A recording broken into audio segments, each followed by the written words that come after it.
Here is one useful tip to help you prepare for your deposition or trial testimony to make sure that you testify about the most important events in your case in the most compelling and the most credible way.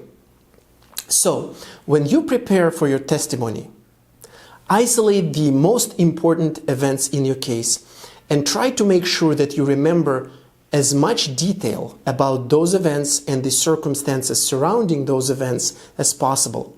Let me give you an example. Let's say you have an injury case. You suffered a serious injury in a car accident, or maybe you had a really bad slip and fall. Well, go over the small details of that case. Let's take a car accident. What day of the week was it? What day of the month was it? What time did it happen? What was the weather like? What were you wearing? Which lane did you start driving at? And which lane were you driving most recently before the collision? Where were you going? Which route did you take?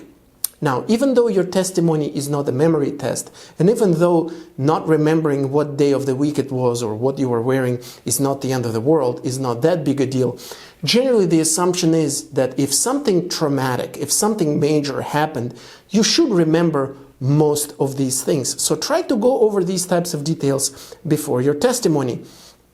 Again, although it's not that big of a deal, but when somebody says that something really bad happened to them on a certain day, maybe they had a panic attack, maybe they had a car accident, maybe something else really bad happened, and they cannot remember what day it was or even what month it was, it calls into question how bad that event was. Because there's this belief out there that if something bad happened to you that affected your life, that made it harder for you to sleep for weeks or months after that, you would remember when it happened. Chances are you would remember at least what month it happened, even if it has been a year or two since. Let's take an example with a slip and fall case. Let's say you had a really bad slip and fall or trip and fall somewhere on a slippery floor, or maybe you fell into a hole somewhere. What were you wearing? Where were you going? How was the weather on that day? Did you have anything in your hands? Did you have a briefcase or did you have a purse? Where were you headed? Was anybody else in the room? How did you fall? What part of your body hit the floor first? Did you lose consciousness? What did you do with your shoes? What did you do with your pants? Was there any blood after the incident? Was there any bruising? Did you notice anything on the floor before you fell, after you fell? Was there any liquid spilled on the floor? Were there any bumps or any other defect on the floor? Have you ever been in the same area before? If so, how many times? What was the last time you were in that area? Were there any cameras around in the room?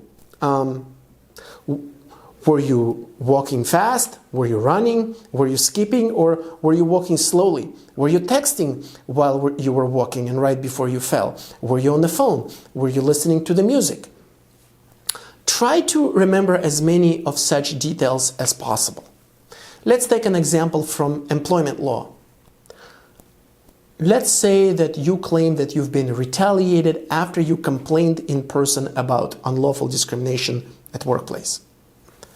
When did you complain? To whom? What did you say exactly? Where did that conversation take place? Who else was in the room? What time of the day did that conversation take place?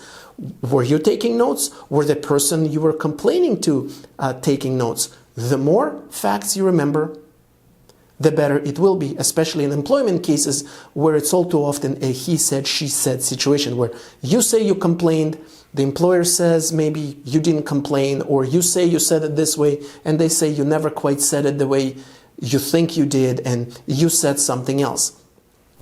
Let's talk about a harassment case.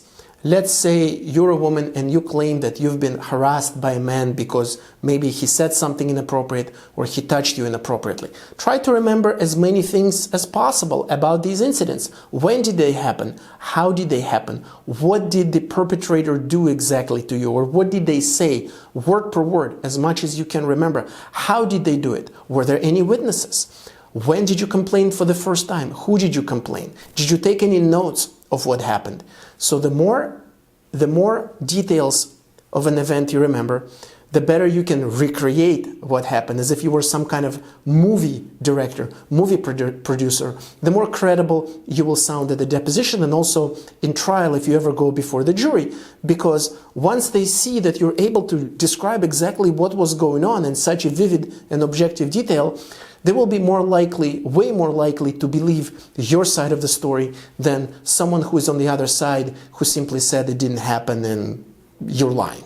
So, the more detail you remember, the more specifics you remember about the important events that give rise to your case, the better off you will be at proving your case. Thank you.